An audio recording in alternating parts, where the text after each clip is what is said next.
Hello दोस्तों, मैं हूँ अमृता और मैं ये सीरीज एक्सप्लेन कर रही हूँ जिसका नाम है ग्रिफिन। ये इसका सेकेंड एपिसोड है। सो मैं लाइव चैट में अवेलेबल हूँ। सो अगर आपको कोई भी क्वेश्चन या कुछ भी पूछना है सो चैट पे आ जाइए। इस सीरीज के सारे पार्ट्स में प्रीमियम करने वाली हूँ ताकि हम लाइव चैट में कुछ ना कुछ डिस्कस कर सके। और दोस्तों, अगर आपको मेरे चैनल को सपोर्ट करना है तो सुपर चैट या सुपर थैंक्स भी कर सकते हो। चलो चैट में मिलते हैं, बाय। सेकेंड एपिसोड की शुरुआत होती है तब मार्क की आँख खुलती है और अचानक से वो अपने सामने अपने पिता को देखता है जो जख्मी थे। वो मार्क को बताते हैं कि सब कुछ ठीक हो जाएगा, डरना मत। और तभी अचानक से उसकी नींद खुलती है चीखते हुए। वो अभी भी उसी जगह पर था। आसपास वो थॉमस को ढूंढने लगता है लेकिन वो यहाँ पे नहीं था। अब परेशान होकर वो बाहर आता है और यहाँ देखता है जो बाहर इविल स्टेचू था उसके टुकड़े हुए थे और दूसरा स्टेचू फिर से पुराने जगह पे खड़ा था। अब मार्क उस स्टेचू को अपनी जान बचाने के लिए थैंक्स बोलता है और स्टोर आता है। थॉमस यहाँ पर भी नहीं था। ऑफिस के अंदर उसे अजीब सी आवाज आने लगती है कि वो यहाँ पे है, उसको बचाओ, उसे तुम्हारी जरूरत है, ग्रिफिन से लड़ो। अब आवाज कहाँ से आ रही है देखने के लिए वो अंदर जाता है और उसे पता चलता है कि ये सारी आवाजें क्रॉनिकल किताब से आ रही है। बाजू में ही डार्क टावर का मैप था जिसमें थॉमस ने मार्किंग की थी। अब मार्क को समझ आता है कि थॉमस उसे बिना बताए उसी डार्क टावर की जगह गया है ग्रिफिन से लड़ने के लिए। अब मार्क उस किताब को तिजोरी में लॉक करता है और इन सारे कंफ्यूजन का सामना करने के लिए वो अपने थेरेपिस्ट यानी डॉक्टर पीटर से मिलने जाता है। यहाँ पे वैसे तो मार्क की थेरेपी कंप्लीट हुई थी लेकिन इस नए मुसीबत को कैसे झेलना है उसे समझ नहीं आ रहा था और इसीलिए थेरेपिस्ट की एडवाइस लेने के लिए जाता है। और डॉक्टर पीटर को बताता है कि थॉमस को उसकी हेल्प चाहिए लेकिन मार्क को उस मुसीबत में नहीं पड़ना है। अब मार्क को समझ नहीं आ रहा था कि वो उसकी मदद करे या नहीं और वो डॉक्टर को वापस सारे थेरेपी सेशन शुरू करने कहता है। और तभी डॉक्टर पीटर उसे समझाते हैं कि वो हमेशा अपने प्रॉब्लम से भाग नहीं सकता, कुछ चीजों का सामना उसे खुद करना होगा और इस केस में उसे थॉमस से ढूंढकर उससे बात करके मैटर क्लियर करना होगा। अब इस बात से मार्क काफी परेशान होता है क्योंकि डॉक्टर उसकी थेरेपी वापस नहीं लेना चाहते थे। जैसे ही वो क्लिनिक से बाहर आता है उससे बेकी मिलती है और यहाँ समझ आता है कि बेकी दरअसल डॉक्टर पीटर की ही बेटी है और वो उसे थेरेपी के बारे में पूछने लगती है। इससे मार्क थोड़ा ऑकवर्ड होता है और बिना ज्यादा कहे वहाँ से चला जाता है। उसके जाने के बाद डॉक्टर पीटर बेकी को कहते हैं कि तुम मार्क से दूर रहोगी क्योंकि वो मेरा पेशेंट है और अभी अनस्टेबल है। फिर अब स्टोर में वापस आने के बाद मार्क डिसाइड करता है कि वो खुद थॉमस को ढूंढने जाएगा। इसीलिए अब वो क्रॉनिकल और डार्क टावर का मैप देखने लगता है। उसे पता चलता है कि उसे किसी मार्टिन चर्च में से इस दुनिया जाने का रास्ता मिलेगा। ये चर्च कहाँ है ये उसे पता नहीं था लेकिन उस जगह का मैप था। ये चर्च किसी जंगल के बीच में था जहाँ पे लंबे बड़े बड़े पेड़ थे और आसपास जहरीले इंसेक्ट्स थे। अब मार्क उस जंगल और इंसेक्ट्स के बारे में पढ़ने लगता है लेकिन वो इतना डीपली आर्टिकल रीड कर रहा था कि अचानक से वो सारे इंसेक्ट उसके आसपास आने लगते हैं। वो इंसेक्ट मार्क को डंक मारने लगते हैं। मार्क जैसे ही साइड होता है वो सीधा उस जंगल में ही ट्रांसपोर्ट हो जाता है। ये बहुत ही गहरा जंगल था। अब मार्क जमीन को छूकर देखता है कि वो कहीं हेलुसिनेट तो नहीं कर रहा लेकिन वो सच में डार्क टावर में आ गया था। अब मैप में दिए गए डायरेक्शन को वो याद करता है और थॉमस को आवाज लगाते हुए आगे बढ़ता है। तो यहाँ दूसरी जगह स्टोर में मेमो आता है। स्टोर ओपन था और थॉमस का कुछ अता पता नहीं था। ये देखकर वो परेशान होता है और मार्क के घर पे कॉल करके तुरंत मार्क को आने के लिए कहता है लेकिन ये मैसेज उसकी माँ पेट्रा सुनती है और थॉमस लापता है। ये सुनकर वो तुरंत पुलिस स्टेशन जाकर थॉमस के गुम होने की रिपोर्ट करवाती है लेकिन पुलिस पहले तो इस बात को सीरियसली नहीं लेते। फिर तभी पेट्रा समझाती है कि वो कार्ल ज़िमरमैन की वाइफ है और उसका बेटा थॉमस अपने पिता यानी कार्ल की तरह चीजें कर रहा है और शायद कार्ल के साथ जो हुआ वो थॉमस के साथ हो सकता है। अब ये सुनकर पुलिस भी चौंक जाती है और थॉमस को सर्च करने का ऑर्डर देती है। दूसरी तरफ हम सारा के बॉयफ्रेंड बेन को देखते हैं जिसे उसके पिता बहुत ही मारते थे। इसीलिए बेन अपना घर छोड़कर कहीं दूसरी जगह सेटल होना चाहता था। इसी के चलते वो एक मशहूर डीजे को इम्प्रेस करने के लिए एक पार्टी रखना चाहता था और इसमें उसकी मदद माया नाम की एक लड़की करती थी क्योंकि माया को बेन पसंद था। हालांकि बेन सारा के साथ रिलेशन में था, ये बात उसे पता नहीं थी। तो वही सारा को देखते हैं उसके पिता की एक ओल्ड प्रॉपर्टी थी और बेन को डीजे को इम्प्रेस करने के लिए वहीं पर अपनी पार्टी रखनी थी। इसीलिए वो सारा से उस प्रॉपर्टी के बारे में बात करता है लेकिन सारा सीधा मना कर देती है। इसी दरम्यान वहाँ पे बेकी आती है और वो सारा से मार्क के बारे में पूछती है कि लोग उसे साइको क्यों कहते हैं। तो सारा बताती है कि मार्क कभी भी किसी से बात नहीं करता, उसके कोई भी दोस्त नहीं था, हमेशा गुस्सैल रहता है और उसके पिता के साथ एक अजीब सा इंसिडेंट हुआ था।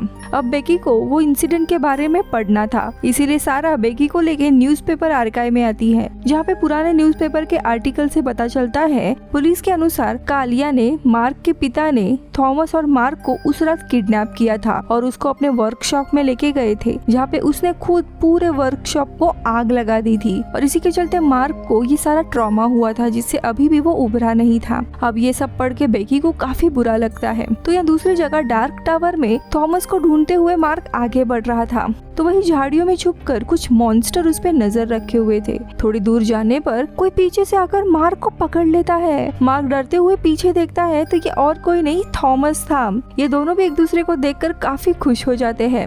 अब आगे दोनों भी बॉनफायर लगाकर बैठ जाते हैं, जहाँ पे थॉमस मार्क को कहता है कि जब तक हम जिंदा है ग्रिफिन हमारे पीछे रहेगा, इसीलिए हमें कैसे भी उसे मारना ही होगा। और वो उसे मैप दिखाकर कहता है कि हम अभी यहाँ पर माइनिंग लेयर में हैं, यहाँ हमेशा अंधेरा होता है, वही ऊपर के जो लेयर्स है वो थोड़े ठीक ठाक है, लेकिन इसी जगह पे हमें मार्टिन कोर्ट जाने का रास्ता मिलेगा। मार्टिन कोर्ट में पुराने वॉरियर्स है, जिनके थ्रू हमें सीखना होगा कि ग्रिफिन को कैसे हराया जाए। थॉमस को उसके अचानक यहाँ पे आने की कोई भी परवाह नहीं थी कि मार्क कितना परेशान हो रहा था। आगे वो बताता है कि ग्रिफिन को हराने के बाद वो वापस अपने घर नहीं आने वाला, वो इसी जगह में अपनी सारी जिंदगी बिताएगा। ये सुनकर मार्क थोड़ा हैरान होता है। थॉमस आगे बताता है कि सिटी में सब लोग उसे पागल समझते हैं, साइको कहते हैं, जो मुझे पसंद नहीं है। अगर हमने यहाँ पे ग्रिफिन को हराया तो मैं इस पूरे जगह का राजा बनूंगा और मैं एक महान वॉरियर की तरह हमेशा यहाँ पे रह सकता हूँ। लेकिन इन सारी चीजों में मार्क को जरा भी इंटरेस्ट नहीं था। वो थॉमस को घर चलने कहता है, लेकिन थॉमस कहता है कि तुम्हें जाना है तो तुम यहाँ से चले जाओ, तुम जिस गेट से यहाँ पे आए थे उसी गेट से वापस जा सकते हो। अब गेट के बारे में सुनकर मार्क थोड़ा हैरान होता है और कहता है कि तुम किस गेट की बात कर रहे हो, मैं किसी गेट वेट से नहीं आया हूँ,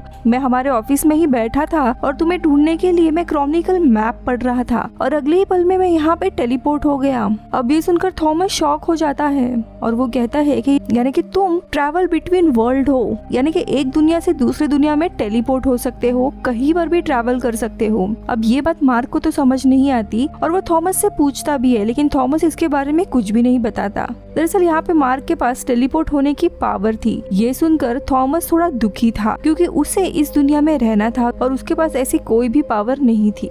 तो यहाँ पे रियल वर्ल्ड में सारा अपने बॉयफ्रेंड बेन को बेकी और उसे मार्क के स्टोर छोड़ने के लिए कहती है, लेकिन बेन को उस डीजे से मिलने जाना था, इसीलिए वो मना कर देता है। इस पर सारा को काफी गुस्सा आता है और सबके सामने वो बेन का इंसल्ट कर देती है। अब ये बात बेकी को अच्छी नहीं लगती और वो सारा को समझाने के लिए जाती है, लेकिन सारा बेकी को ही सुना देती है।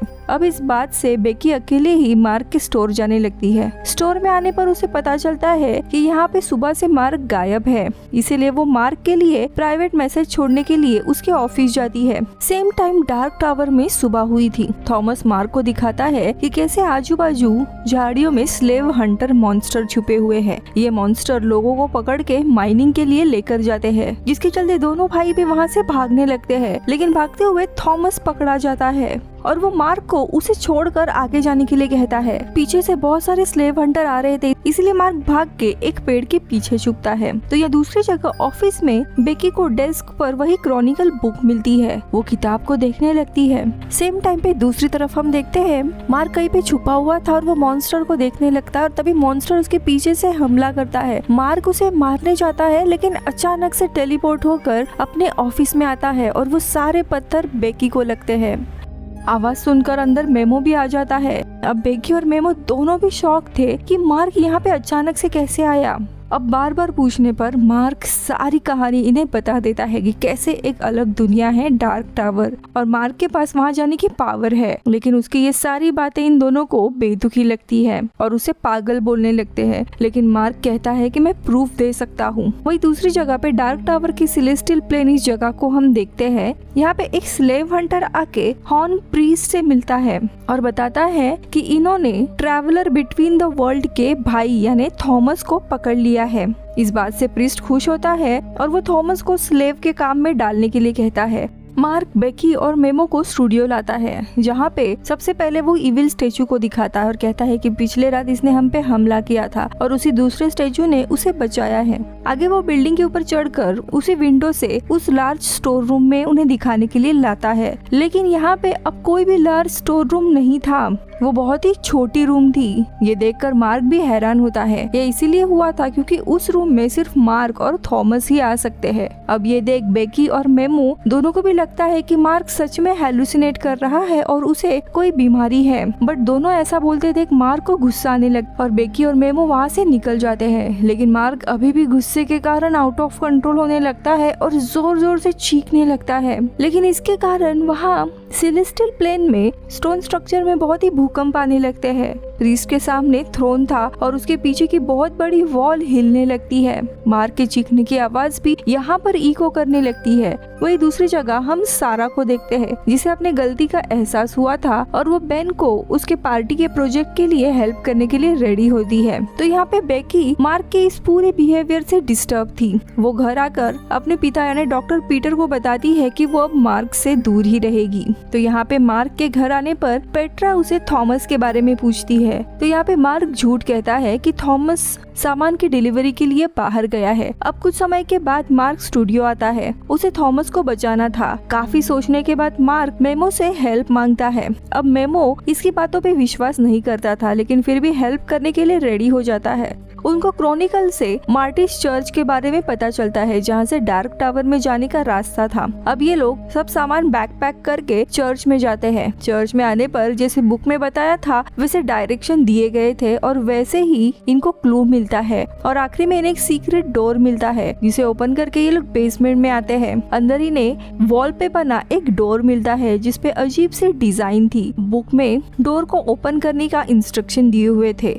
मार्क जैसे ही स्टेप बाय स्टेप इन प्लैनेट्स के पत्थर को प्रेस करता है, धीरे धीरे वो डोर ओपन होने लगता है। इस सिटी में तो रात थी, लेकिन डोर के दूसरी तरफ पूरा उजाला था। मेमो ये सब कुछ देखकर हैरान था। वो आगे देखने लगता है और उसे रियलाइज होता है कि इस दुनिया में वो ठीक से चल सकता है और उसे चश्मे की भी जरूरत नहीं है। वो खुशी के मारे नाचने लगता है, लेकिन इतने में ही वो डोर लॉक हो जाता है और साइड ओपन करने का तरीका उन्हें पता नहीं था। अब ये दोनों भी फंस चुके थे। मेमो पूछता है कि तुम लास्ट टाइम यहाँ से वापस कैसे गए थे? तो मार्क बोलता है कि मैंने तो बस आँख बंद कर दी थी और सोचा कि मैं घर पे हूँ और अचानक से घर पहुँच गया था। और वो वैसे ही आंखें बंद करके सोचने लगता है और तुरंत वहाँ से गायब हो जाता है और सीधे घर पे उसके बेडरूम में टेलीपोर्ट हो जाता है। तो यहाँ पर मेमो वही उस डोर के पास अकेला फंस जाता है। वो जोर जोर से मार्क को पुकारने लगता है, लेकिन आसपास कोई भी नहीं था और जंगल से बहुत डरावनी आवाजें आना शुरू हो जाता है और ये एपिसोड यही खत्म होता है। तीसरा एपिसोड जल्दी अपलोड हो रहा है। Stay tune.